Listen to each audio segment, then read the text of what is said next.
और ये इस सेगमेंट में अमर, जोया और मैं हम लोग इनसे जानना चाह रहे हैं ज़रा वेट लॉस के बारे में, स्किन टाइटनिंग के बारे में, पिगमेंटेशन के बारे में। सो डॉक्टर साहबा, ये हमारी पेशेंट है जी। वैसे तो ये हमारी मेकअप आर्टिस्ट हैं, हम ले आए इनकी स्किन टाइट कर दें भाई।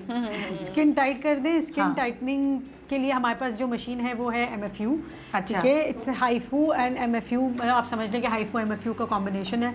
तो उसके अंदर जो है ये बहुत कंफर्टेबल है मशीन। इसके अंदर कोई दर्द नहीं होता, इसका कोई डाउन टाइम नहीं है। मैंने देखना है इनकी चीखें कितनी निकलती हैं।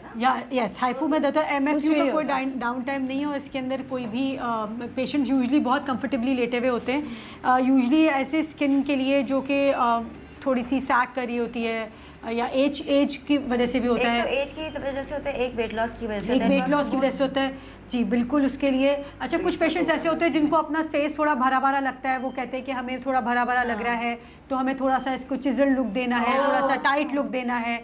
तो फिर उसके लिए भी ये बहुत अच्छा वर्क करती है। थोड़ा सा स्किन को टाइट करती है। तो जैसी बात है, जब टाइटनिंग होती है तो जावलिंग होती है, तो उसको ऊपर कर देती है। और फिर इसके ऊपर हम रेडियो फ्रिक्वेंसी के कुछ शॉट्स मारते हैं, वो भी बहुत कंफर्टेबल होते हैं। तो उससे जो टाइटनिंग होती है वो हो जाती है।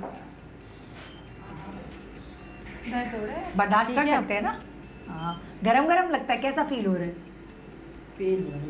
अच्छा, हल्का वो हीट होता है, हल्का सा पेन तो इतना नहीं होता उसमें। कुछ पेशेंट्स ऐसे भी होते हैं जिनका थोड़ा सा जो पेन थ्रेशोल्ड होता है वो बहुत कम होता है। इसके फील तो हल्का सा इसे भी करंट सा महसूस होता है। बट अगर वो अनकंफर्टेबल होते हैं तो हम प्रेफर करते हैं हम उनको 15 to 30 मिनट्स की नमिंग क्रीम लगा दें और फिर इसके बाद we do it for them. अच्छा, ये सिर्फ फेस के लिए या पूरी बॉडी में जो टाइटनिंग आपको चाहिए? जहाँ जहाँ बॉडी के लिए भी है, क्योंकि हम लोगों के पास वेट लॉस के डिफरेंट प्रोग्राम्स हैं। तो वेट लॉस में जैसे कि मैंने आपको बताया कि कुछ डाइट बेस्ड हैं, कुछ इंजेक्शन बेस्ड हैं, ट्रेज़ेपेटाइड है।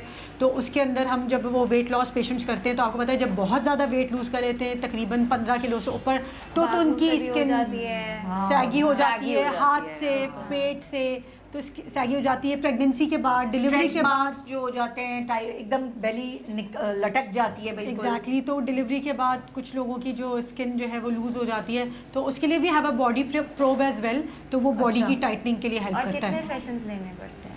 हम बहुत फ्रिक्वेंट सेशंस नहीं देते। रिकमेंडेड होता है कि 4 to 5 मंथ्स के बाद एक सेशन हो। अच्छा, तो यानी कि 5 महीने तक वो अपना असर लाता रहता है क्योंकि स्लोली ग्रेजुअली काम करता है। उस वक्त आपको लगता है कि टाइट हो रही है, लेकिन खुद ही muscles takes at least 6 to 8 weeks to contract further. तो फिर आपको उसके बाद रिजल्ट्स मिलते हैं। फेस का तो हम 6 मंथ से पहले नहीं करते, लेकिन बॉडी का अगर ज़्यादा होता है कुछ लोगों का तो फिर हम लोग थोड़ा सा फ्रिक्वेंट भी 2 to 3 मंथ्स के बाद भी रिपीट कर लेते हैं। तीसरी चीज़ ये, वी हैव लाइपोलिटिक इंजेक्शंस ऑल्सो, जो कि टारगेटेड एरियाज ऑफ फैट पे काम करता है। जैसे अगर किसी को डबल चिन का प्रॉब्लम है, और बहुत सारे लोगों को होता है, बहुत लोगों को प्रॉब्लम होता है। यहाँ तक कि इतने लोग ऐसे हैं जिनकी स्किन मतलब वैसे बहुत शक्लें पतली होती है, लेकिन होता है उनका थोड़ा सा जेनेटिक होता है। तो डबल चिन पे तो फिर हम उनको पहले लाइपोलिटिक इंजेक्शंस देते हैं ताकि उनकी ये स्किन जो है वो थोड़ी सी आपको बताया यानी कि वो क्या करता है फिर? वो लाइपोलिटिक इंजेक्शंस जो हम लोग यूज़ करते हैं उसके अंदर ये होता है कि पहले वो फैट को डिसॉल्व करता है, फिर उसके अंदर कोलेजन और केराटिन मेकिंग इटसेल्फ होती है। जब वो इलास्टिसिटी बरकरार है तो वो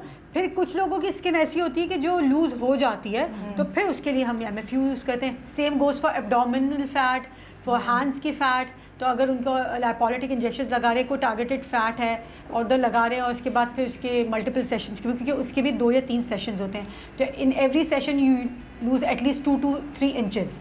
अक्सर हम एक्सरसाइज भी कर रहे होते हैं ना, वो हमारा फिर भी वो स्टबन बेली जहाँ नहीं रहा होता तो वहाँ रह जाती है। हाँ, तो हम पेट पे भी कर सकते हैं, वो थोड़ा पेट पे भी कर सकते हैं। बिल्कुल कर सकते हैं। तो वो यही होता है कि स्टबन फैट जो नहीं जा रहा होता तो उसके लिए कर सकते हैं। तो फिर वो उसके 2 to 3 सेशंस होते हैं, और फिर जाहिर सी बात है जब एक जगह से फैट लॉस होगा तो वो स्किन तो लटकेगी, और फिर उसके लिए ये फिक्स है। क्या कोई डाउन टाइम होता है, कोई उसका रिएक्शन, सूजन वगैरह कुछ ऐसा होता है? डिफरेंट तरह के प्रोडक्ट्स आते हैं इसमें। कुछ प्रोडक्ट्स में होती है सूजन, इन्फ्लेमेशन, हमें हर तरह के रिएक्शंस होते हैं। हाँ, होते हैं। तो एवरीबॉडी रिएक्ट्स डिफरेंटली। हर किसी का इन्फ्लेमेटरी प्रोसेस डिफरेंट होता है। किसी को कुछ नहीं होता, वो अपना नॉर्मली अपना काम कर रहे होते हैं और ठीक रहते हैं। कुछ लोगों को थोड़ी इन्फ्लेमेशन या रेडनेस ज़्यादा होती है, जैसे कि हमने बताया पेन थ्रेशोल्ड की डिफरेंट होती है, स्किन रिएक्शन डिफरेंट होते हैं, सेंसिटिव स्किन होती है, रोजेशिया वाले पेशेंट्स आते हैं। तो हर किसी की डिफरेंट सेंसिटिविटी होती है towards every machine and also products.